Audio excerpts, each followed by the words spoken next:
எல்லாருக்கும் நமஸ்காரம். இந்த வாரம் 217வது வாரம். இந்த வாரத்துக்கான அஜெண்டா ஆஸ் யூஷுவல் நம்ம விநாயகர் ஸ்துதியோட ஸ்டார்ட் பண்ணி வாரம் ஒரு குறளில் 7வது குறள் ஃப்ரம் ஒப்புரவறிதல் அப்படின்ற அதிகாரம் பார்த்துட்டு இருக்கோம். ஸோ அதில் 7வது குறள் பார்க்க போகிறோம். தென் அது ஒரு அழகான ஒரு நல்ல ஒரு டீப்பான மீனிங் இருக்கிற ஒரு குறள். அதை முடிச்சுட்டு வில் ஸ்டார்ட் வித் மகிஷாசுரமர்தினி ஸ்தோத்திரம் ரிவிஷன். அதை முடிச்சுட்டு முருகனார்த்தம். இதுதான் இன்னைக்கான agenda. So will start with Vinayagar Stuti. Unnamalai ma'am நமஸ்காரம் சார். நமஸ்காரம்.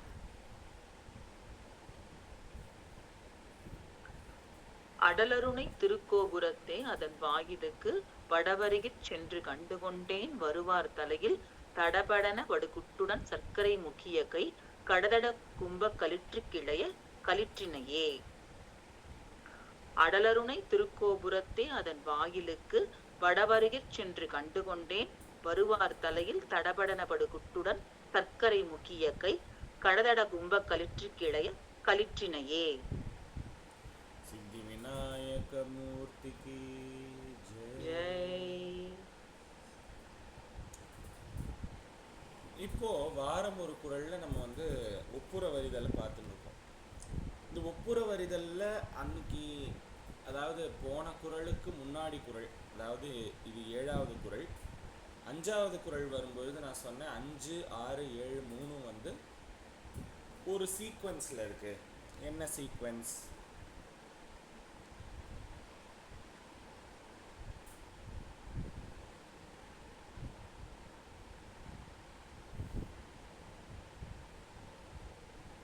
ஒரே நிசப்தமாயிருக்கு.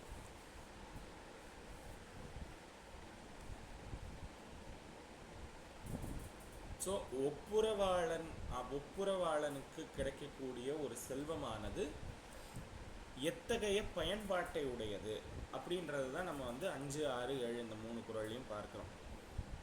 ஸோ ஃபஸ்ட்டு குறளில் என்ன பார்த்தோம்? அந்த 5வது குறளில் என்ன பார்த்தோம்? ஒப்புரவாளன் கிட்ட இருக்கிற செல்வம் எதை போன்றது, எதை மாதிரியானது, அதுக்கான ஊருணி நீர் நிறைந்தற்று அப்படின்னு சொன்னார் வள்ளுவர்.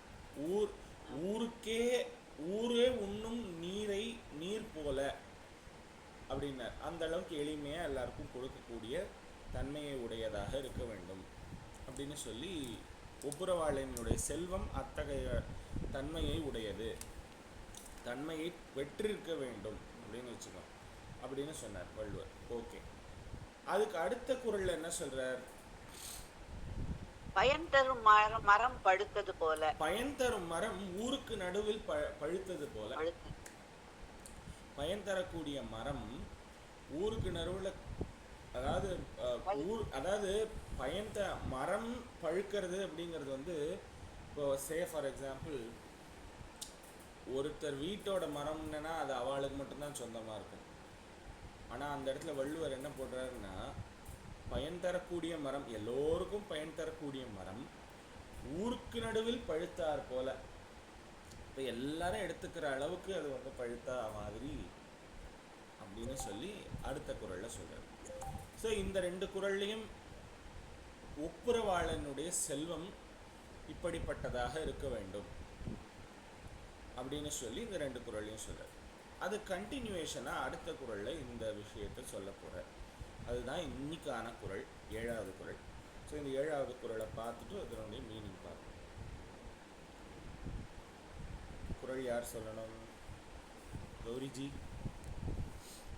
உண்ணாமலை மேமே சொல்லட்டும். ஓகே. மருந்தாகி தப்பா மரத்தற்றால். மருந்தாகி தப்பா மரத்தற்றால் செல்வம் பெருந்தகையான் கண் படின். மருந்தாகி தப்பா மரத்தற்றால் செல்வம் பெருந்தகையான் கண் படின். செல்வம் பெருந்தகையான் கண் படின். மருந்தாகி தப்பா மரத்தற்றால் செல்வம் பெருந்தகையான் கண் படின். மருந்தாகி தப்பா மரத்தற்றால் செல்வம் பெருந்தகையான் கண் படின். பலே. இப்போ இந்த குறள்ல வள்ளுவர் என்ன சொல்ல வர்றார் அப்படின்னா, பெருந்தகையான் போன குறள்ல வந்து ஒப்புரவாளனை ஒரு மாதிரி அட்ரஸ் பண்ணார். இந்த குறள்ல ஒப்புரவாளனை என்னன்னு சொல்றார்?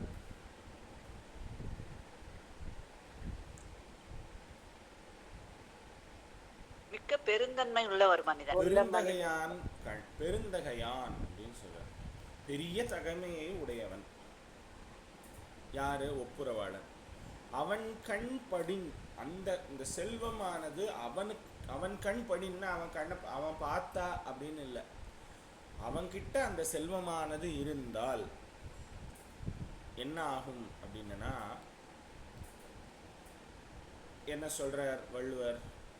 ஃபர்ஸ்ட் ஹாஃப் நான் சொல்லிட்டேன். செல்வம் பெருந்தகையான் கண் படின் அப்படின்றது வரைக்கும் நம்மளுக்கு வந்து புரியுறது எல்லாருக்கும். அப்படி செல்வமானது பெருந்தகையான் கண் பட்டால், பெருந்தகையானிடம் அந்த செல்வம் சேர்ந்தால் என்ன ஆகும்னு சொல்றார் வள்ளுவர். ஒரு மரத்தினுடைய எல்லா பகுதியும் மருந்தாக பயன்படுவது போல அவன் செல்வம் பயன்படும். சூப்பர். ஸோ மருந்தாகி நிறைமதி மேம் சொல்லுங்க. மற்றவர்களுடைய தேவை குறையை போக்குற எப்படி மருந்து ஒருத்தருடைய இது தீர்க்குதோ அந்த மாதிரி அவங்களுடைய தேவைக்கு ஃபுல்ஃபில் பண்ண உபயோகப்படும். மருந்தாகி தப்பாது மரத்தற்றால். இந்த அற்றால்ன்ற வார்த்தை வந்து தமிழ்ல போல அப்படின்னு ஒரு அர்த்தத்தை அந்த காலத்து தமிழ்ல இது குறிக்கிறது. மரத்தற்றார் போல, மரத்தை போல. மரமானது எப்படி இருக்க வேண்டும்னு அதுக்கு மரத்துக்கு ஒரு ஆட்ரிபியூட் சொல்றார் வள்ளுவர். என்னென்ன ஆட்ரிபியூட் சொல்றாரு இந்த இடத்துல?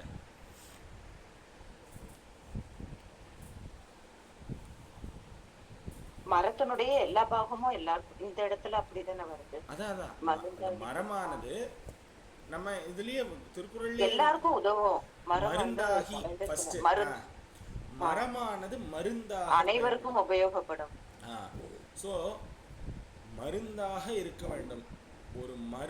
ஒரு மரத்தினுடைய ஒரு தன்மை எப்படின்னா, ஒரு சில மரங்கள் மருந்தாகி அப்படின்னு சொல்றார். மருந்தாகினா என்ன அர்த்தம்? அந்த மருந்தாகிக்கு பரிமேலழகர் உரையில போய் படிச்சா நம்மளுக்கு வந்து என்ன தெரியுது அப்படின்னா, மருந்தாகின்னு சொல்றதுக்கு அந்த மரமானது, அதாவது அதனுடைய எல்லா பாகங்களும் மருந்தாக பயன்பட வேண்டும். அப்படிப்பட்ட மரமாக இருக்கக்கூடியது அப்படின்னு சொல்றார். எப்படி மரம் மருந்தாக பயன்பட வேண்டும்? மரத்தினுடைய அந்த எல்லா உறுப்புகளும் மருந்தாக பயன்படும். இப்போ நீங்கள் நம்ம யோசிச்சு பாருங்க, ஒரு மரத்தை எடுத்துட்டோம்னா அந்த வேறு, இலை, பழம், காய் எல்லாமே வந்து ஒவ்வொரு மருத்துவ குணத்தோடு இருக்கக்கூடியது. ஸோ அதனால் அந்த மாதிரி மருந்தாகி தப்பா மரத்தற்றால். அது என்ன அந்த தப்பாது அப்படின்னு ஏன் சொல்றார் வள்ளுவர்? பிறருக்கு தீங்கு இல்லாத மருந்தாக பயன்படக்கூடிய மரம் இருக்கு. அப்போ ஓகே, அது தப்பாமல் எப்படி வந்து வேஸ்ட் ஆகாமன்னா வேஸ்ட் ஆகக்கூடிய ஒரு 2 விஷயம் சொல்லுங்களேன். எந்த இடத்துல வேஸ்ட் ஆகிறதுக்கான சான்ஸ் எப்படி இருக்கு? இல்ல இப்ப ஒரு மரம் மருந்தா உபயோகப்படணும்னா அது எல்லா பார்ட்டும் அதுக்கு அடுத்தவங்களுக்கு உபயோகமா இருக்கணும். அதனால அந்த மரம் அப்படின்னாங்க. வேஸ்ட் ஆகும்போது ஒரு சிலது நம்ம வேஸ்ட் ஆகுறதுன்னா இப்ப நம்ம என்ன யாருக்கும் உபயோகம் இல்லாம போற பொருள் வேஸ்ட். அது அந்த சூழல் என்னன்னு கேக்குறேன். இப்போ மரத்தை வேஸ்ட் ஆகாம இருக்கணும்னு நீங்க சொல்றது புரியுது.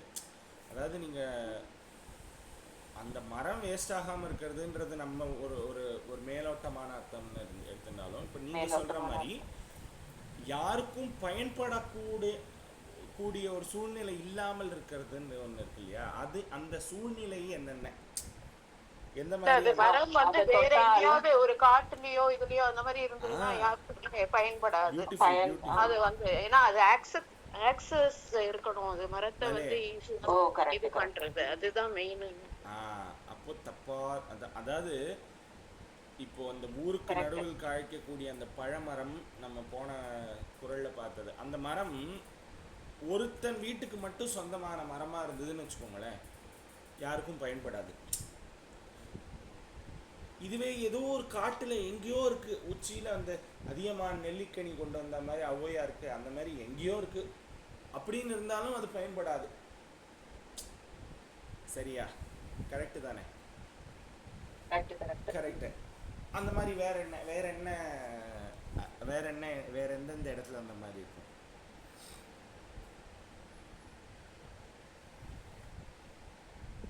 அது யாருக்கு உபயோகப்படணுமோ அவங்க கைக்கு ரீச் ஆகுற இடத்துல இருக்கணும். அந்த மாதிரி அது பார்க்கும்போது தப்பு. நீங்க சொன்ன மாதிரி காட்டுல இருக்கக்கூடாது, நமக்கு ஆக்சஸ் பண்ற இடத்துல இருக்கக்கூடாது. Plus, ஸோ ஆக்சசபிளாக இருக்கணும்.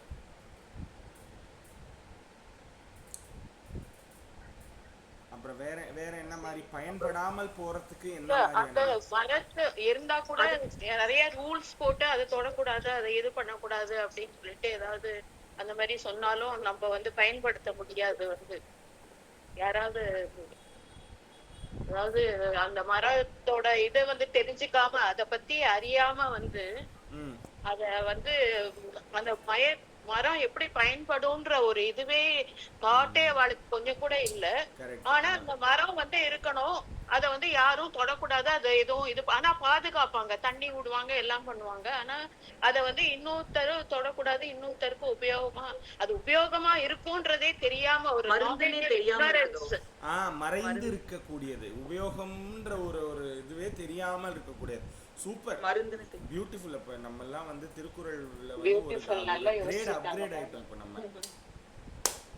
Very nice. இப்போ வள்ளுவரினுடைய குறளுக்கு பரிமேலழகர் உரையில வந்து சொல்றது தான் நீங்க எல்லாரும் இப்போ வந்து யோசிக்கிறேன். இப்போ நம்ம எல்லாம் ஒரு ஒரு பரிமேலழகர் லெவலுக்கு யோசிக்கிறோம்னு ஒரு பெருமை பெற்றுக்கிறோம். அதாவது இந்த தப்புதல், தப்பாது அப்படின்னு சொல்லும்போது தப்புதல் என்னென்னு சொன்னேன்னா, தப்பாமல் இருக்கிறது ஈஸியாக நம்மளுக்கு தெரிஞ்சிடும்னு பரிமேலழகர் உரையில் என்ன சொல்றார், என்னென்ன எந்தெந்த விஷயத்தில் தப்பறதுக்கு சான்ஸ் இருக்கு அப்படின்னா 3 விஷயம் சொல்றார். கோடற்கரிய இடங்களில் இன்றாதல். கோடற்கரிய இடங்களில் இன்றாதல் அப்படின்னா என்ன அர்த்தம் அப்படின்னா, எடுக்க முடியாத இடத்துல அந்த மரம் இருக்கக்கூடிய ஒரு சூழ்நிலை இருக்கிறது அப்படின்னா அது பயன்படாது, தப்பி விடும், குழைச்சி போயிடுது அந்த மரம், இல்லைன்னா நம்மெல்லாம் எடுத்துட்டுருவோமே அந்த மாதிரி. ரெண்டாவது ஆட்ரிபியூட் சொல்ற மறைந்து நின்றாதல். இன்னொரு மரத்தோட மறைந்து இருக்கும், இல்லை அந்த இந்த மரம் இதுக்கெல்லாம் பயன்படும்னே தெரியாது, அந்த மாதிரி மறைந்து இருக்கக்கூடிய ஒரு விஷயம் நம்மளுக்கே தெரியாது சார், அந்த மாதிரி இருக்கு. அப்படியும் இல்லை. ஒப்புரவாளினுடைய செல்வம் எப்படிப்பட்டதாக இருக்க வேண்டும் அப்படின்னா இப்படிலாம் இருக்கக்கூடாது, அது மருந்தாக பயன்பட வேண்டும். இதை நம்ம அப்பப்போ கனெக்ட் பண்ணிகிட்டே இருக்கணும். மருந்தாக பயன்பட வேண்டும், தப்பாமல் பயன்பட வேண்டும். அப்படின்னா தப்பாமல் பயன்பட வேண்டும்னா எந்தெந்த இடத்துல தப்புறது அப்படின்னா, ஃபஸ்ட்டு அதாவது எடுக்க முடியாத இடத்தில் இருக்கக்கூடியது, ஆக்சசிபிலிட்டி. ரெண்டாவது மறைந்து நின்றாதல். சார் இந்த அப்படின்னு ஒரு ஒப்புரவாளன்னு எனக்கு தெரியவே தெரியாதே சார் அப்படின்னாலும் அது அதுவும் பிரச்சனை தான். அப்போ நம்ம கரெக்டான இடத்துல போய் கேட்க மாட்டோம் இல்லையா, அதனால மறைந்து போவது, மறைந்து நின்றாதல். மூணாவது யோசிங்களேன், வேற எந்த மாதிரி தப்பறதுக்கு சான்ஸ் இருக்கு சொல்லுங்களேன். 2 சொன்னதுனால எனக்கு வந்து மூணாவது வந்து கண்டிப்பா நம்மள யாராவது ஒருத்தர் சொல்லுவோம் அப்படின்னு எனக்கு ஒரு. எல்லா காலமும் அந்த மரம் தழைச்சிருக்கணும், எப்பயுமே அதுல வரணும். எல்லா காலத்தால் வேறுபட்டாதல். சூப்பர், முடிஞ்சிருக்கு. அப்போ மழை காலத்துல இருக்கும், பனி காலத்துல இருக்காது, வெயில் காலத்துல இருக்காது அப்படின்னா வேஸ்ட். ஒரு சீசன்ல தான் பர்டிகுலர் சீசனலா இருக்கும் அப்படின்னா அதுவும் வேஸ்ட். ஒப்புரவாளனுடைய செல்வம் அப்படி சீசனலா இருக்கலாமா? எப்படி வள்ளுவர் வந்து இந்த அளவுக்கு வந்து இவ்வளோ அழகா யோசிச்சிருக்காருன்னா, அது மருந்தாக பயன்பட வேண்டும். அந்த மருந்து என்பது சீசனல் சார். 6 மாதத்துக்கு தான் ஒரு மருந்து கிடைக்கும், அதுக்கப்புறம் கிடைக்காது. அப்படின்னா நம்ம யாராவது வாங்குவோமா அந்த மருந்தை?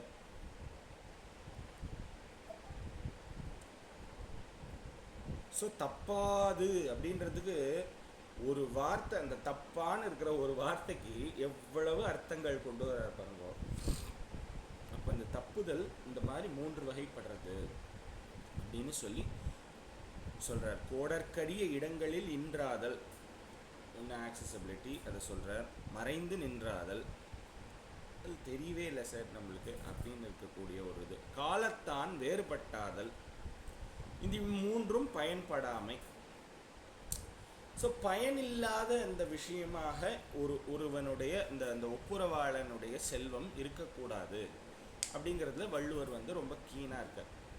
ஸோ அது மருந்தாக மட்டும் பயன்படணும். அந்த மருந்து மரம் அப்படின்னு இருந்தாலும் அந்த மரமானது தப்பாது இருக்க வேண்டும். ஸோ 2 விஷயம் சொல்கிறார்.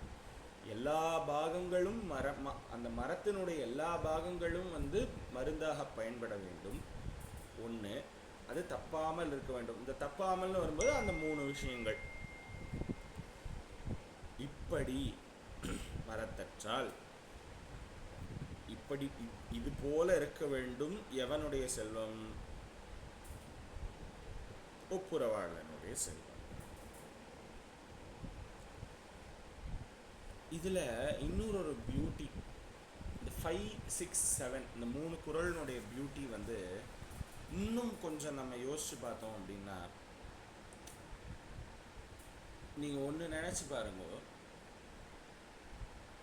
ஃப்ளோ ஆஃப் என்ன சொல்கிறது, இந்த 3 குறள் சமுதாயத்தில் எப்படி ஃப்ளோ அப்படின்றத இந்த 3 குறளையும் இதையும் வச்சு கம்பேர் பண்ணி சும்மா உங்களுக்கு தோன்றதை சொல்லணும். எப்படி வந்து வள்ளுவர் வந்து இந்த ஒப்புரவாளனுடைய செல்வத்தை வந்து ஒரு ஃப்ளோ சார்ட் மாதிரி கொடுக்குறாரு நம்மளுக்கு. இப்போ நான் ஃப்ளோன்னு சொல்லிட்டேன், இந்த ஃப்ளோவை வச்சுட்டு நீங்கள் ஏதாவது சொல்லுங்களேன். இப்போ இந்த ஃப்ளோ எப்படி ஆறுது?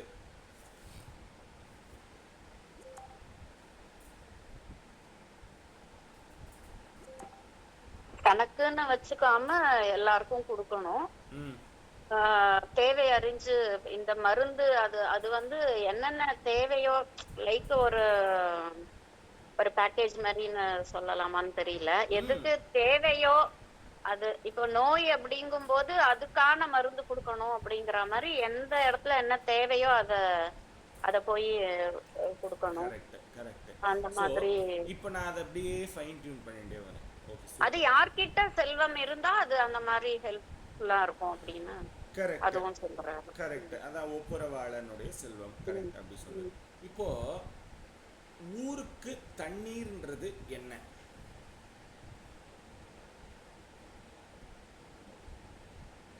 அங்க இருக்க நீர்நிலை ஆதாரம் அது தேனும்.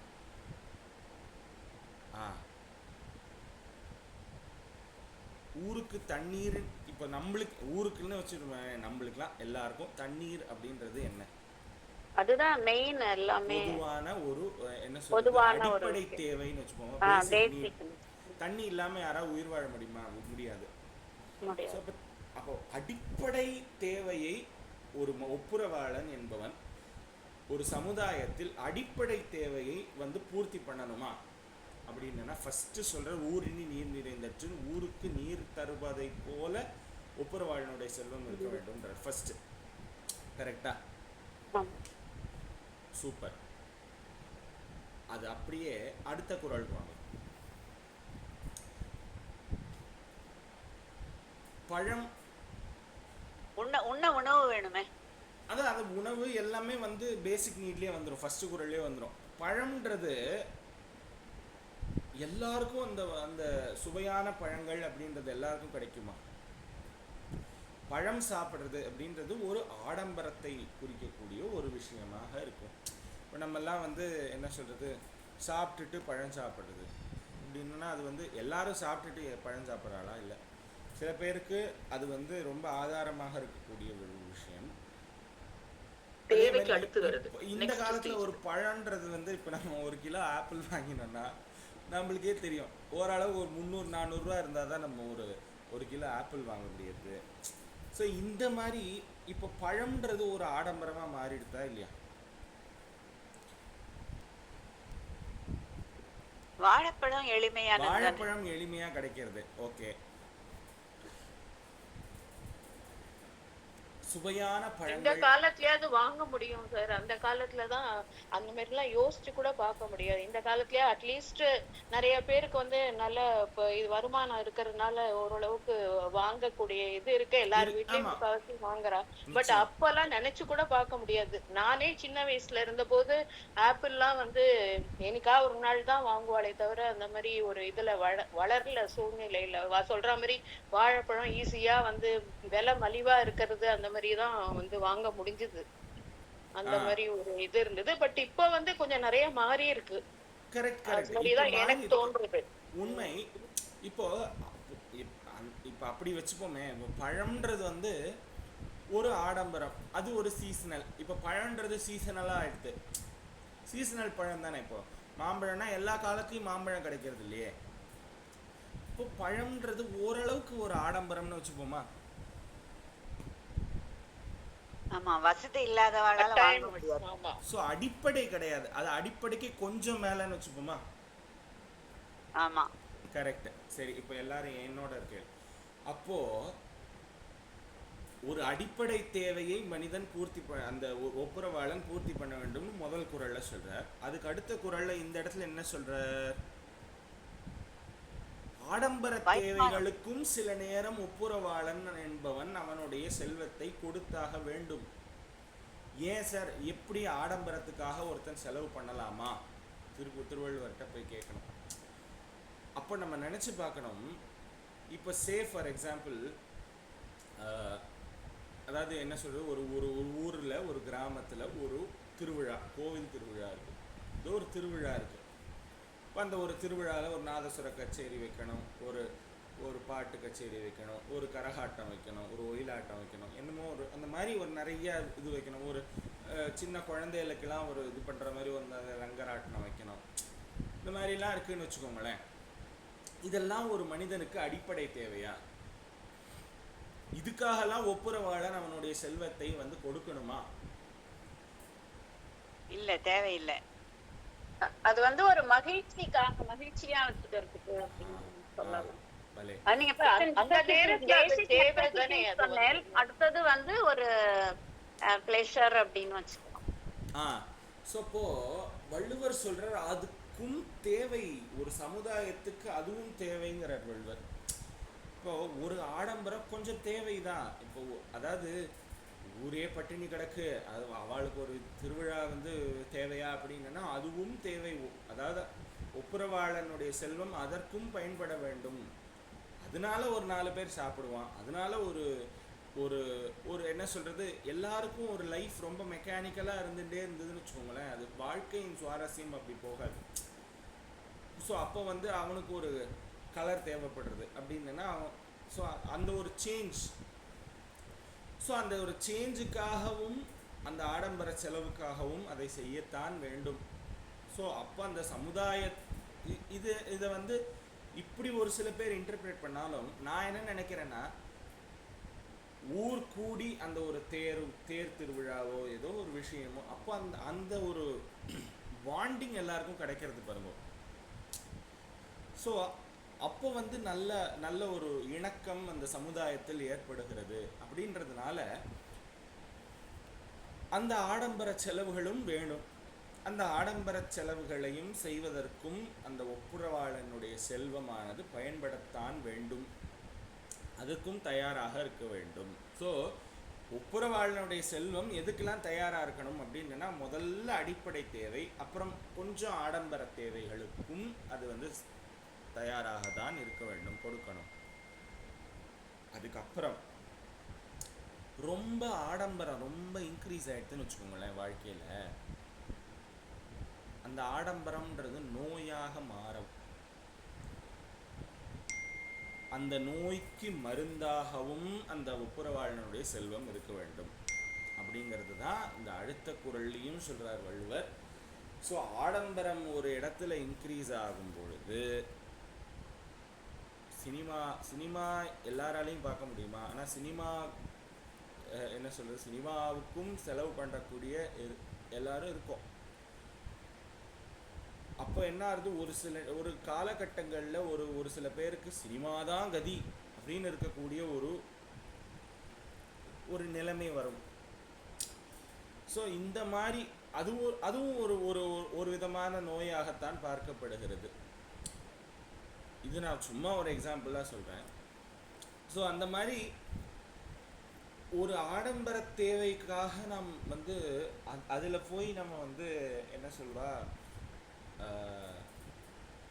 இந்த மார்க்கெட் பெனட்ரேஷன்னு சொல்லி நாங்கள் ஒரு கான்செப்ட் படிப்போம் இதில்.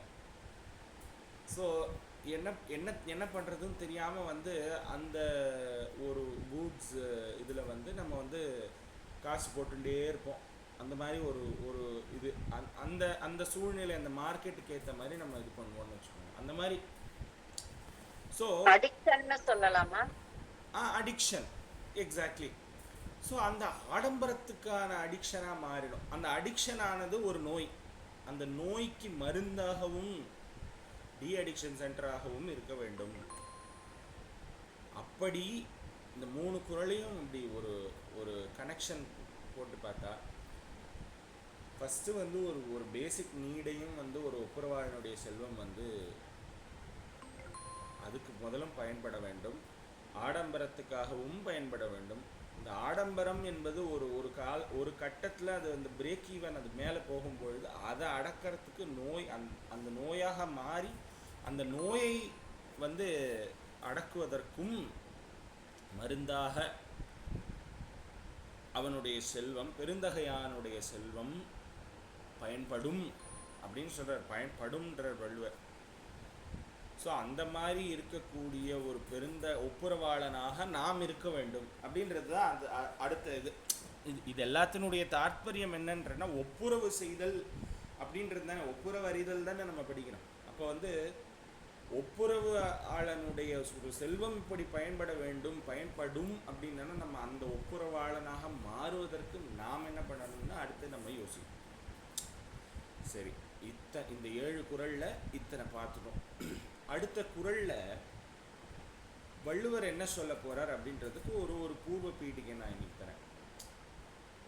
செல்வம் இருக்கு சார், ஒப்புரவாளன்கிட்ட செல்வம் இருக்கு, சரி இவ்வளோ பண்ணுறான்.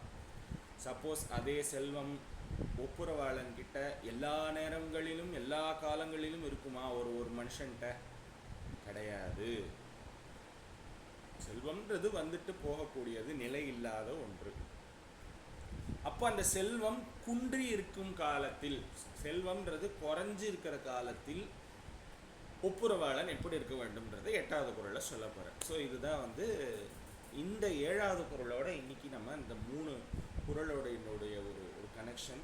அண்ட் இந்த ஒப்புரவாளனுடைய செல்வம் மருந்தாக இருக்க வேண்டும், அது தப்பாமல் எல்லாருக்கும் பயன்படக்கூடிய ஒரு அளவில் இருக்க வேண்டும் அப்படின்றத தான் இன்னைக்கு 7வது குறளில் நம்ம இன்னைக்கு பார்த்துக்கோம். மருந்தான மரம் எப்படி பயன்படுமோ அது போல, மருந்தான மரம் ஊருக்கு எப்படி பயன்படுமோ, தப்பாமல் பயன்படுமோ அது போல பெருந்தகையானுடைய செல்வம் அப்படி பயன்படும் அப்படின்றது தான் இந்த 7வது குறள். 8வது குறளில் அகைன் அடுத்த குறளுக்கான பூர்வ பீடிகை சொல்லிட்டேன். ஸோ வந்து செல்வம் இல்லாத காலங்களில், செல்வம் குறைந்திருக்கக்கூடிய காலங்களில் ஒப்புரவாளனுடைய தன்மையானது எப்படி இருக்க வேண்டும், அவன் எப்படி இருக்கணும் அப்படின்றத அடுத்த குறளில் சொல்ல போகிறார். ஸோ இதுதான் இன்னைக்கான குறள். இந்த குறளை ஒரு தடவை சொல்லிவிடுமோ நம்ம அடுத்த செக்மெண்ட்டுக்கு போகணும்.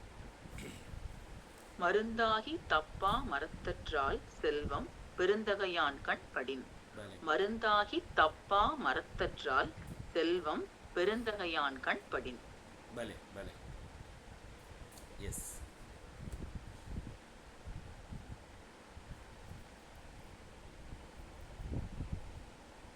ஆமாம், மகிஷாசுரமர்தினி ஸ்தோத்திரம். ரொம்ப காலம் முன்னாடி நம்ம அதை பார்த்தோம். ஒவ்வொரு ஸ்லோகங்களும் எப்படி வந்து ஒரு அந்த துர்கா சப்தசதி தேவி மகாத்மியம்னு நம்ம சொல்லக்கூடிய அந்த அம்பாளினுடைய ஒரு புராணத்தை எப்படி அந்த சாரமாக இந்த ஸ்தோத்திரங்கள், இந்த மகிஷாசுரமர்த்தினி ஸ்தோத்திரம் பர்டிகுலராக, அதே மாதிரி தேவி துர்கா சந்திரகலா ஸ்துதின்னு ஒரு ஸ்துதி இருக்குது, அப்பய தீட்சிதர் பண்ணது. மேபி அடுத்தது அந்த ஸ்தோத்திரத்தை கூட நம்ம எடுத்து பார்க்கலாம். ஸோ இந்த மகிஷாசுரமர்தினி ஸ்தோத்திரமும் இந்த துர்கா சந்திரகலா ஸ்துதி நான் படித்த வரைக்கும் இந்த ரெண்டு ஸ்தோத்திரமும் அந்த 700 ஸ்லோகங்கள் படித்தா என்ன ஒரு நம்மளுக்கு அந்த பலன் கிடைக்கிறதோ அந்த 700 ஸ்லோகங்களுடைய சாரமாக இந்த 7 இந்த மகிஷாசுரமர்தினி ஸ்தோத்திரமும் துர்கா சந்திரகலா ஸ்துதியும் இருக்குது. ஸோ அதனால்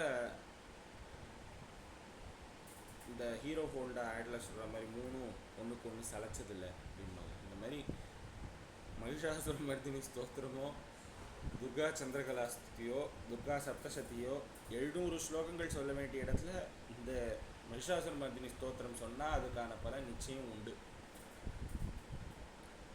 இப்போ நம்ம அந்த விஷ்ணு சஹஸ்ரநாமத்தில் வந்து அம்பாள் வந்து கேட்குற மாதிரி 1000 நாமாவையும் சொல்கிறதுக்கு என்னால் முடியலன்னா என்ன உபாயம் இருக்குது? கேனோபாயேன லகுனா விஷ்ணோர் நாம சஹஸ்ரகம்னு சொல்லும் பொழுது சிவபெருமான் வந்து சொல்லுவார், ராம ராம ராமன் 3 தடவை சொல்லு, அது போதும். சஹஸ்ரநாமம் துல்லியமாக வந்து இந்த வடிவேல் ஜோக்கில் ஒன்று வரும், நான் அதை தான் ரிலேட் பண்ணுவேன். இந்த எப்படி வந்து இந்த அந்த ஒரு சிக்கன் 65 என்னமோ ஒன்று ஆர்டர் பண்ணுவான். சரி இதில் 6-7 தான் இருக்குது, இது நீங்கள் வந்து சிக்கன் 65ன்னு சொல்லலையே எப்படிம்மா? அப்போ வந்து அந்த சரத்குமாரே எவனோ வந்து சொல்லுவான், இதில் 20 கோழி இருக்குது, அதில் 20 கோழி இருக்குது அப்படிமா. அந்த மாதிரி 3 ராமா சொல்லினேன்னா அதில் 1000 நாமங்கள் சொன்ன மாதிரி அர்த்தம். அப்படின்னா ஒவ்வொரு ராமாலையும் வந்து 300 நாமா இருக்குது அப்படின்னு எடுத்துக்கோமா. 333.33 அந்த கடப்பையாதி இது பிரகாரம் ஃபார்முலா பிரகாரம் 2 இன்டூ ராமான்றது ராக்கு 2ம் மாக்கு வந்து 5, அதனால 2 இன்டூ 5னா 10, 10 இன்டூ 10 இன்டூ 10ன்னா 1000 வரும் வந்து. அதனால அந்த மாதிரி வந்து சொல்லுவாங்க. சான்ஸ்கிரிட்ல வந்து ஒரு லெட்டருக்கும் ஒரு நம்பர் கொடுத்து அதுல வந்து அந்த இதுல வந்து ஃபார்முலால அந்த மாதிரி வரும், அதனால 1000ன்னு வருது. Okay okay okay. நான் மேலகர்த்தா ஸ்கீம்ல வந்து நாங்க படிப்போம் இதில் மியூசிக்கில். ஸோ அதுக்கு கட்டப்பையாதி சங்கியை வச்சு தான் அவள் மேலக்கர்த்தான்னு 72 மேலக்கர்த்தா ராகங்களை வந்து பேர் வச்சுருக்கா கோவிந்தாச்சாரியார் பద్ధதியில். ஸோ அழகான மகிஷாசுரமர்தினி ஸ்தோத்திரம் அப்படியே ரிவைஸ் பண்ணிகிட்டே வருவோம். ஸோ வந்து ஃபர்ஸ்ட் யார் கூப்பிடலாம்? ஒருத்தர் கம்ப்ளீட்டா முடிச்சிட சொல்லிடலாமா? எப்படி ஒத்தரையே வச்சுண்டா? ஆமா ஓகே. யாராவது வாலண்டியர்ஸ் எடுத்துட்டோம். நான் சொல்லட்டா? சொல்லுங்களேன். சொல்லுங்க சொல்லுங்க. Yes Sujatha ma'am. ஐகிரி நந்தினி நந்திதமே தினி விஸ்வவினோதினி நந்தனுதே ಗಿರಿವರ ವಿಂಧ್ಯ ಶಿರೋದಿನಿ ವಾ ತಿನಿ ವಿಷ್ಣು ವಿಲಾ ತಿನಿ ಜಿಷ್ಣುನುದೇ ಭಗವತಿ ಕೇಸಿದಿ ಕಂಡ ಕುಡುಂಬಿನ್ ಭೂರಿ ಕುಡುಂಬಿನಿ ಭೂರಿ ಕೃದೇ ಜಯ ಜಯ ಹೇ ಮಹಿಷಾಸುರ ಮಾರ್ದಿನಿ ರಮ್ಯಕ ಬಾರ್ದಿನಿ ಶೈಲಸುದೇ ಭಲೆ ಭಲೆ ಭಲೆ ದುರವರ ವರ್ಷಿಣಿ ದುರ್ಧರ ದರ್ಶಿನಿ ದುರ್ಮುಖಮರ್ಷಿಣಿ ಹರ್ಷರದೇ ತ್ರಿಭುವನ ಭೋಷಿಣಿ Shankara Toshini ಕಿಲ್ಪಿಷ ಮೋಷಿಣಿ ಕೋಚರದೇ ಧನುಜನಿ Roshini DD Sudha Roshini ದುರ್ಮದ ಶೋಷಿಣಿ Sindhu ಸುಧೇ Jaya Jaya hey Mahishasura ಮಾರ್ದಿನಿ ರಮ್ಯಕ ಪಾರ್ದಿನಿ ಶೈಲಸುಧೇ Bhale Bhale Bhale I Jagadamba ಮದಂಬ ಕದಂಬವನ ಪ್ರಿಯ ವಾಸಿನಿ ಹಾಸರದೆ ತಿಗರಿಸಿ ರೋಮಣಿ ತುಂಗ ಹಿಮಾಲಯ ಶೃಂಗ ನಿಜ ಲಯ ಮಾಧ್ಯ ಕದೇ ಮಧು ಮಧುರೇ ಮಧು ಕೈಡಬ ಕಂಚಿನಿ ಕೈಡಬ ಪಂಜಿನಿ ರಾಶರದೆ ಜಯ ಜಯ ಹೇ ಮಹಿಷಾಸುರ ಮಾರ್ದಿನಿ रम्यकपर्दिनि शैलसुते பலே ऐचद खण्ड विखण्डित रुण्ड विदुण्डित चुण्ड गजाधिपदे ऋभुगज खण्ड विदारण चण्ड पराक्रम चुण्ड मृगाधिपदे निज भुज दण्ड निबादित खण्ड विबादित मुण्ड पदाधिपदे जय जय हे महिषासुरमर्दिनि रम्यकपर्दिनि शैलसुते ऐरण दुर्मद चत्रुवदोदित दुर्धर निर्जर शक्ति प्रदे चतुर विसार दुरीण महा दिवदूत कृत प्रमदाधिपदे दुरिद दुरीह दुराशय दुर्मति दानव दुकृत दान्तमदे जय जय हे महिषासुरमर्दिनि रम्यकपर्दिनि शैलसुते பலே பலே பலே பலே பலே ऐचरणागद वैरिवधूवर वीरवराभयदायकरे त्रिभुवन मस्तक शूल विरोधि शिरोधि कृत मलशूलकरे दुमि दुमि दामर दुन्दु विनाद महो मुगरीकृत दिग्मगरे जय जय हे महिषासुरमर्दिनि रम्यकपर्दिनि शैलसुते ஓகே. அடுத்து வேற யாராவது சொல்றீங்களா? ஒரு ஆறாறு சொல்லட்டுமா? ஸ்லோகம் அப்படி மாதிரி. ஓகே. ஸ்ரீமதி மாமி, அப்புறம் சந்தியா மாமி. ओके ऐ निज हुं कृति मात्र निराकृत धूम्र विलोचन धूम्रशते समर विशोषित शोणित बीज समुद्भव शोणित बीजलते शिव शिव शुंभ निशुंभ महाहव तर्पित भूत पिशाचरते जय जय हे महिषासुरमर्दिनि रम्यकपर्दिनि शैलसुते धनुरनु संगरण रणक्षण संग परिस्फुर दङ्गनटत्कटके कनक पिशंग पृषत्कट निषत्क कनक पिशत्कट निषत्कट कर सद्भव शृंग पिशंग पृषत्क निशंग रसद्भट शृंग. ओके कनक पिशंक पृषत्क निशंग रसद्भट शृंगत हतावटुके कृत चतुरंग बलक्षितिरंग घटत भगुरंग रटत वदुके जय जय हे महिषासुरमर्दिनि रम्यकपर्दिनि शैलसुते सुरललनाथ तथेयि कृताभिनयोदर नृत्यरते कृत कुकुथो कडदादिकताल कुतूहलगानरते धुपुट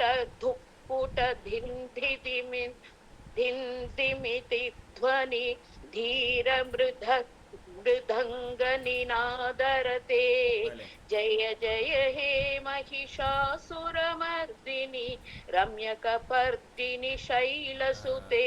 இந்த 9வது ஸ்லோகம் வந்து சில புத்தகங்கள்ல கிடையாது, சில புத்தகங்கள்ல அது இருக்கு.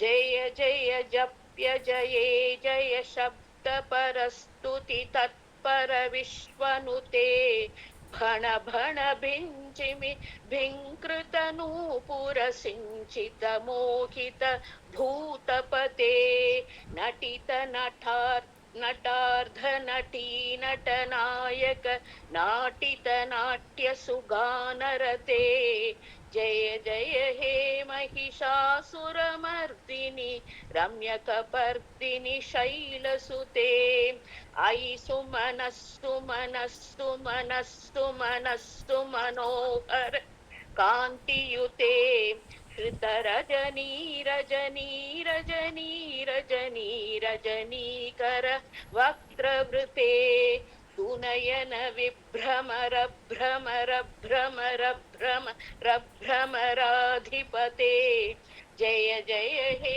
महिषासुरमर्दिनि रम्यकपर्दिनि शैलसुते सहित महाहव मल्लम तल्लिक मल्लितरल्लक मल्लरते विरचित वल्लिक पल्लिक मल्लिक भिल्लिक भिल्लिक वर्गवृते सितकृत पुल्ल समुल्ल सितारुण तल्लज पल्लव सल्ललिते जय जय हे महिषासुरमर्दिनि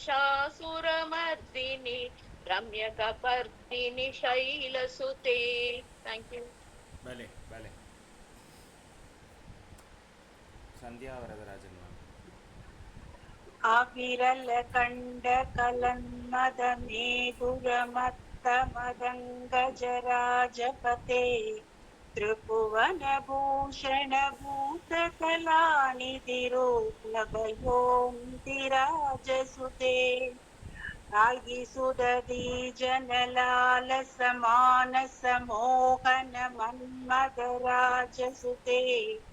जय जय हे महिषासुरमर्दिनि रम्यकपर्दिनि शैलसुते कमलतलामल कोमल कान्ति कला कलितामल बाललते सकल विलास कला निलय क्रमकेलि कलहंसकुले अलिकुल संकुल कुवलय मंडल मौलि मिलत्कुलालिकुले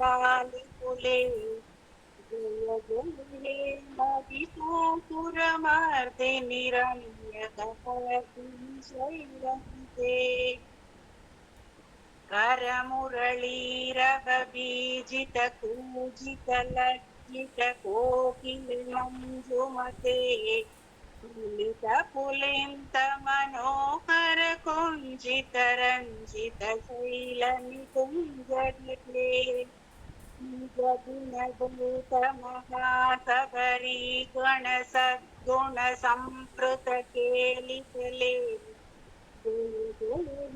महिषासुरमर्दिनि रम्यकपर्दिनि शैलसुते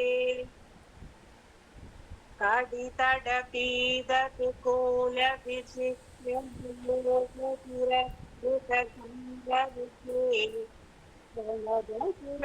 सुरमौलिमणि स्फुरतं सुलसंगते कनकासलमौलिपदोर्जित निर्भर कुञ्जर कुञ्जते जय जय हे महिषासुरमर्दिनि रम्यकपर्दिनि शैलसुते विदितसहस्रगरैगसगस्रगरैगनुते कृतसुरतारक शंकर तारक शंकर तारक सोनुते सुरभ समाधि समान समाधि समाधि समाधि सुजातरते जय जय हे महिषासुरमर्दिनि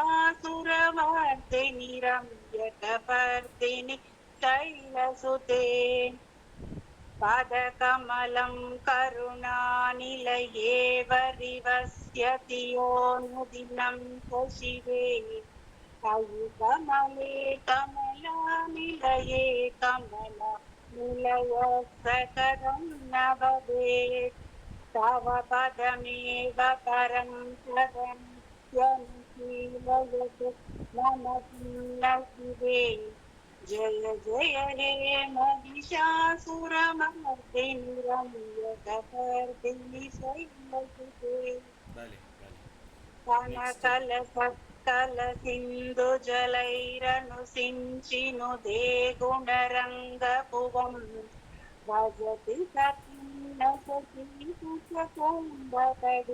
हरिरङ्गसुखानुभवम् தவசரணம் சரணம் கரவாணி நதாமரபாணி நிவாசி சிவம் ஜய ஜய ஹே மகிஷாசுரமர்தினி ரம்யகபர்தினி சைலசுதே தவ விமலேந்து குலம் வதனேந்து மலம் சகலம் நனு கூலயதே முகி சுமுகி திரசௌ விமுகி கிரியதே மம து மதம் சிவநாமதனி பவதி கிருபயா கிமுதர கிரியதே ஜய ஜய ஹே மகிஷாசுரமர்தினி ரம்யகபர்தினி சைலசுதே अयि मयि दीनदयालु दया कृपयैव त्वया भवितव्यमुने अयि जगदो जननी कृपयासि यदासि ददासनु तथानुमितासिरते दासनुमितासिरते यदुचितमत्र भवत्युररी गुरुता भवा कुरुते जय जय हे महिषासुरमर्दिनि रम्यकपर्दिनि शैलसुते भले भले भले जय जय हे महिषासुरमर्दिनि रम्यकपर्दिनि शैलसुते இவ்வளோ அழகாக இந்த சுரத்தனும் இந்த கதை வந்து எப்படி அழகாக போகிறதுனா, சுரத்தன்னு ஒரு ராஜா இருக்கான், சமாதின்னு ஒரு வைஷ்யன் இருக்கான். ஸோ இவன் ஒரு பிஸ்னஸ் பண்ணி அவன் வந்து அதில் வந்து என்ன ஆகிடுறது, இவன் ராஜாவோட மினிஸ்டர்ஸ் எல்லாம் ஏமாற்றிடுறான். ஸோ அவன் மறுபடியும் வந்து காட்டுக்கு வந்து விடுறான். இந்த மாதிரி ஒரு கோலா வித்வம்சகர்கள் அப்படின்னு அவளோட சண்டை போட போகிறான். அதுக்குள்ளே இங்கே ராஜ்யத்தில் வந்து மினிஸ்டர்ஸ் எல்லாம் இது பண்ணி கோலா வித்வம்சகர்கள் வந்து ஜெயிச்சுட்றா. ஸோ அந்த மாதிரி ஒரு கதை வருது. ஸோ அதில் வந்து ராஜா வந்து இதுக்கு காட்டுக்கு வந்து விட்றான், இவாளெலாம் போருண்டாப்பா சாமி அப்படின்னு. வைஷ்யனும் அதே மாதிரி அவளுடைய உற்றார் உறவினர்கள்லாம் வந்து அவனை வந்து இது பண்ணிட்டான். ஸோ அதனால் அவனும் வந்து காட்டுக்கு வந்துடுறான். ரெண்டு பேரும் மீட் பண்ணிக்கிறான். என்ன சார் உங்கள் வாழ்க்கையில் உள்ள கஷ்டம் இருக்கா, என் வாழ்க்கையில் இவ்வளோ கஷ்டம் இருக்குன்னு ரெண்டு பேரும் மாற்றி சொல்லிக்கிறான். அப்போ வந்து ஒரு முனிவருடைய ஆசிரமத்துக்கு போகிறான். அந்த முனிவர் பேர் என்ன சொல்லுங்க, யாருக்காவது ஞாபகம் இருக்கா?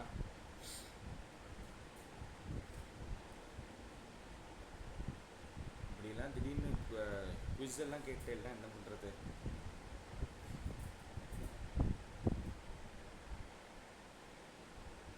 சுரத்தனும் சமாதியும் எந்த முனிவரிடம் செல்கிறார்கள்?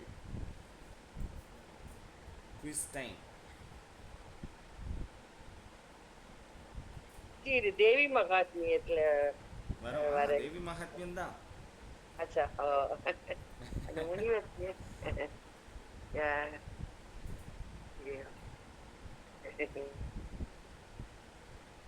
சுரத்தனும் சமாதியும் எந்த முனிவர்கிட்ட போறார்?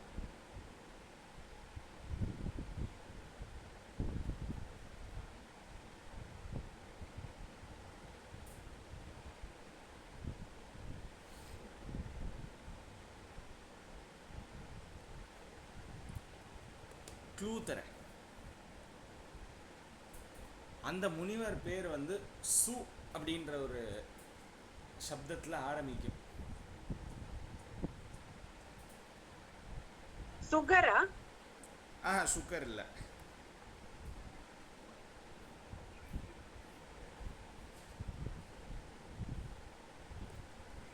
சிந்து முனிவரா? இல்லை. சிந்து த்விப்பா? கிடையாது. அதாவது இப்போ நம்மளுக்கு தெரியும் இது எந்த புராணத்தில் வருது, இந்த ஸ்லோகங்கள்லாம் எந்த புராணம்னு வருது?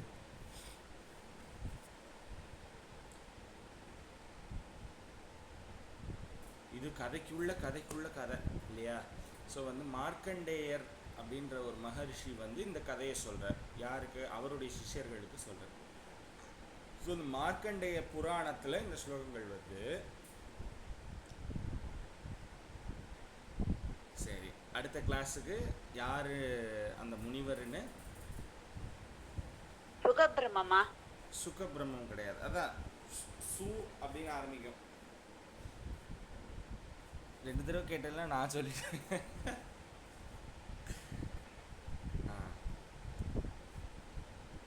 அந்த முனிவர் வந்து என்ன சொல்றாருன்னா, அந்த மாதிரி இதெல்லாம் ஒரு மாயைப்பா, 2 பேருக்கும் சொல்றார், இதெல்லாம் பெரிய மாயை, இதெல்லாம் வந்து மாயையினால நீ வந்து இந்த மாதிரி உங்களுக்கு ராஜ்யமும் இதுவும் பெருசாக தெரியறது அப்படின்னு. அப்போ அந்த வைஷ்யன் அதாவது என்னதான் அவளுக்கு இங்கே வந்தாலும் காட்டுக்கு வந்தாலும் அவள் 2 பேருக்கும் ஒரு கவலை, அங்கே ராஜ்யம் கரெக்டாக நடக்குமா அப்படின்னு அந்த ராஜாவுக்கு கவலை, இவனுக்கு அவன் பையன் மாட்டு பொண்ணு எல்லாம் நன்னா இருக்காளா அப்படின்னு இவனுக்கு கவலை. இப்போ அப்போ வந்து அந்த ரிஷி சொல்கிறார், இந்த மாதிரி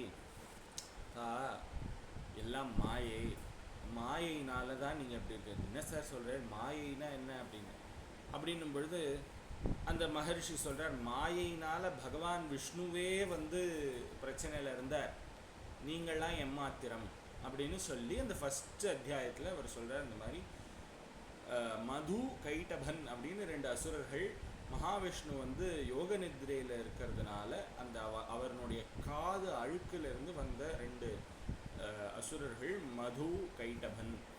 இந்த மதுவையும் கைட்டபனையும் மகாவிஷ்ணு தான் கொண்டார். மத்வரி மதுவை அரி அப்படின்னா என்ன சொல்கிறது, சத்ருவாக கொண்டவர் அப்படின்றதுனால அவர் பேர் மாதவன்.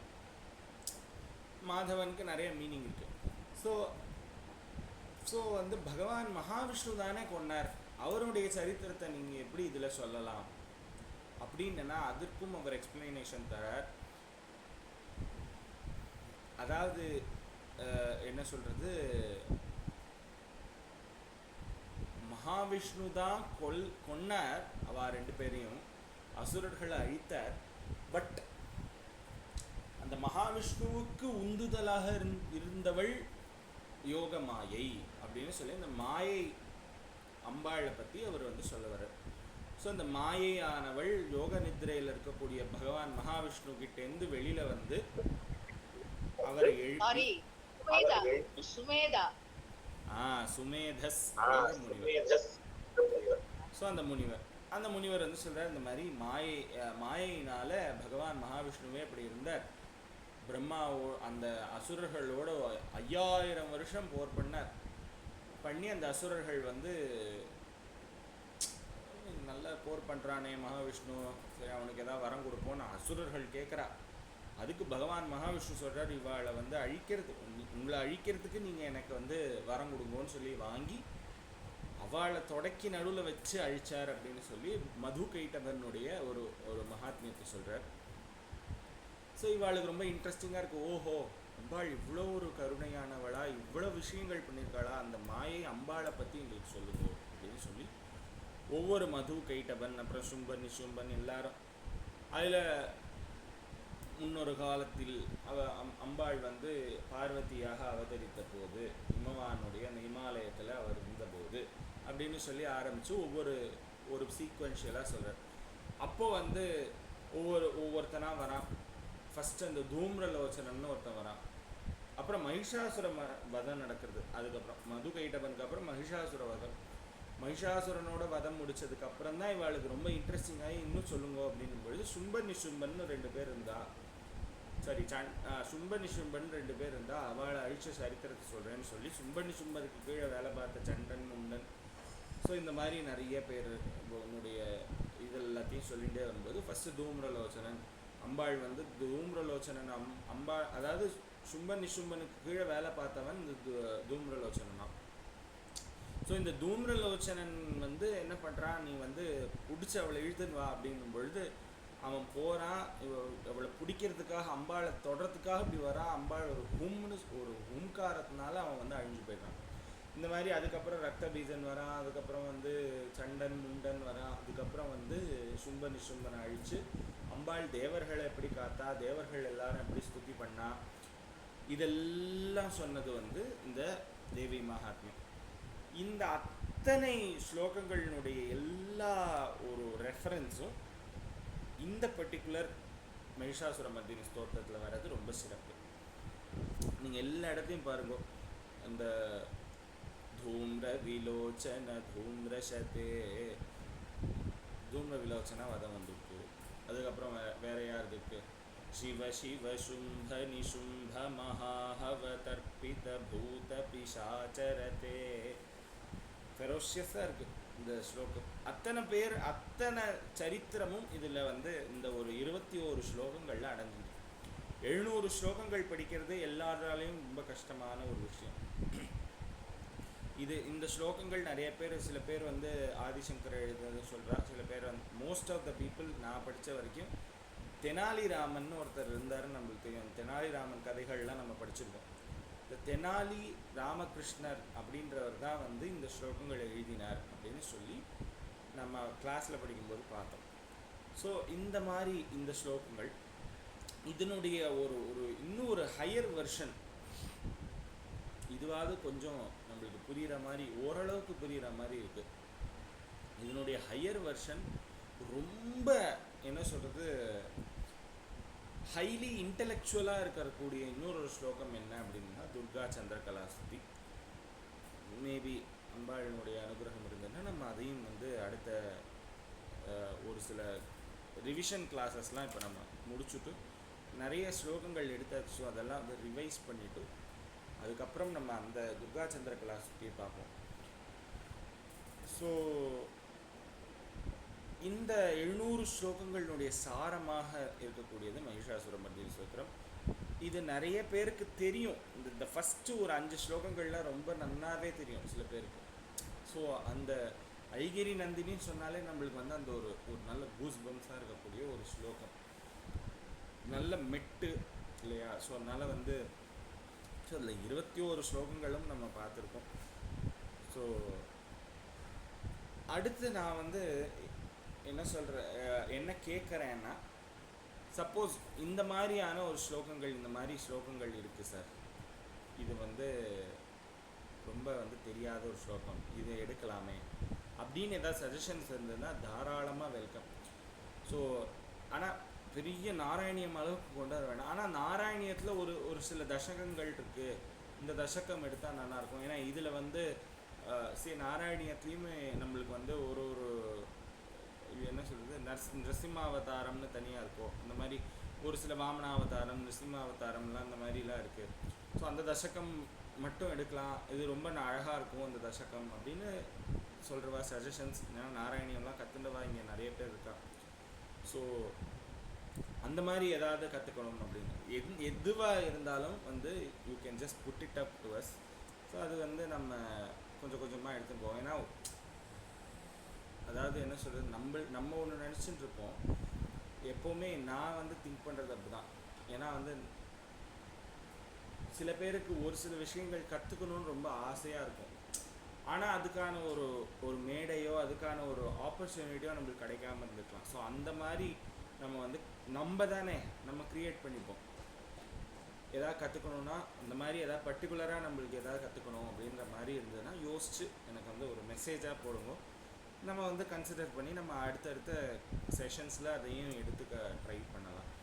ஸோ அழகான இந்த மகிஷாசுர மர்தினி ஸ்தோத்திரம் இன்னைக்கு பார்த்தோம். ஆஸ் யூஷுவல் பாலா இதுல தேர்ட் லைன்ல நான் எதுக்கு இந்த இது வச்சிருக்கேன்னா ஸ்பெசிஃபிக்கா தேர்ட் லைன்ல சரணம் சரணம் இருக்குல்ல, ரெண்டுத்துக்கும் வெவ்வேறு மீனிங் தான். கரெக்ட். அதுக்கு தான் நான் கொண்டு வந்தேன். Okay okay. தவ சரணம், சரணம்னா பாதங்கள், சரணம்னா என்ன சொல்றது, சரணடைகிறேன், சரண்டர் ஆறது. ஸோ அது ரெண்டு இதுலேயும் இருக்குது. இப்போ இது நம்ம தமிழில் இருந்தேன்னா இதுவாக இருக்குது, இங்கிலீஷில் கரெக்டாக இருக்குது. தவ சரணம் சரணம். இல்லை அதுதான் கொண்டு வந்தேங்க. ஏன்னா நிறைய பேர் புது மனுஷா இருக்கா இல்லை அதில். கரெக்ட். நம்ம அப்போ பார்த்தோம். கரெக்ட். எல்லாருக்கும் நம்ம அந்த கிளாஸ் டைமில் பார்த்தோம். ஸோ சரணம் சரணம் கரவாணி. ஸோ இந்த மாதிரி நிறைய டீட்டெயிலிங்லாம் இந்த ஸ்லோகங்களில் நிறைய பார்த்தோம். நம்ம மகிஷாசுர மர்தினி ஸ்தோத்திரமாக இருக்கட்டும், ஹரிஹர அபேத ஸ்துதியா இருக்கட்டும். ஒரு சஜஷன் பாலா, இங்க ஒரு செஷன் ரிவிஷனே வந்து வெறும் சொல்லாம அர்த்தமா நீங்க எங்கெங்கெல்லாம் வந்து சொன்னேலோ அந்த மாதிரி ஒரு செஷன்ல கவர் பண்ணிடலாம். ஓஎஸ் நிச்சயமா பண்ணுவோம். ஏன்னா அது புதுசா சேர்ந்த பக்தாஸ்க்கும் கண்டிப்பா கொஞ்சம் புரிஞ்சிருந்த மாதிரி இருக்கும் இல்லையா? கரெக்ட் கரெக்ட், நிச்சயமா பண்ணுவோம். ஏன்னா இப்ப முன்னாடி காட்டன் பண்ண வாழ்க்கும் நிறைய பேருக்கு எனக்குலாம் சுத்தமா ஞாபகம் இல்லை. நீங்க கேட்கும் போதெல்லாம் சட்டுன்னு வரல. ப்ராப்ளி அது டீடைலா போனா கூட நல்லா தான் இருக்கும், எனக்கு தப்பு கிடையாது. பட் இருந்தாலும் இந்த இன்ட்ரெஸ்ட் ஆஃப் டைம் ப்ராப்ளி ஒரு செஷன்ல வந்து நீங்க எதெல்லாம் வந்து இம்பார்ட்டன்ட்டா இல்ல ஃபீல் பண்றீங்களோ அதெல்லாம் வந்து நீங்க probably you can cover those lines and words. நிச்சயமா நிச்சயமா பண்ணிடுவோம். நிறைய பேர் இந்த ரம்ய கப்பர்தினின்னு சொல்றது, இந்த கப்பர்தினிக்கே நிறைய பேருக்கு அர்த்தம் தெரியாது. கப்பர்தினா கூந்தல், அழகான, ரம்ய அப்படின்னா அழகான, அழகான பின்னின கூந்தலை உடையவளே.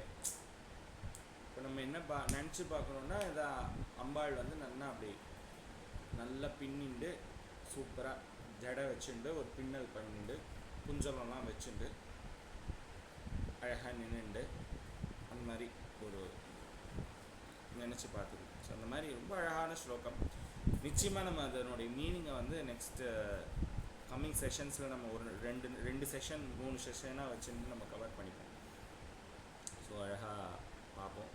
ஸோ இன்றைக்கான செஷனை நம்ம வந்து முருகனாந்தமோட கம்ப்ளீட் பண்ணலாம். முருகனாந்தம், எனி வாலண்டியர்ஸ்? நான் சொல்லவா? சீதலா மாமி, எஸ் ப்ளீஸ். சிவகுக குமர பராச்சலபதியே சீரலை வாயுரை நாதா செந்தூர் செந்தளி பழனா புரிவாழ் திருவேரக முறை கந்தா செங்கதிர் நிகர்த்தனி காச்சலம் வந்தாய் செம்பழ முதிர்வன எந்தாய் தவமருளாராதாரா தவ முனிவரர் பணி வீரா தாதா கருண சுபோதா ஜய ஜய சங்கர பாலக மணியே தாரக மந்திர வினோதா சிவமே சிவமே சிவமே சரவண பவ சிவமே. வெற்றிவேல் முருகனுக்கு அரஹரோ அரஹரோஹரா. ஆதிபராசக்தி மாதா கி ஆஞ்சநேய சுவாமி கி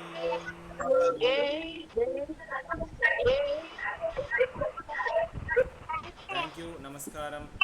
Thank you. Thank you so much. நமஸ்காரம்.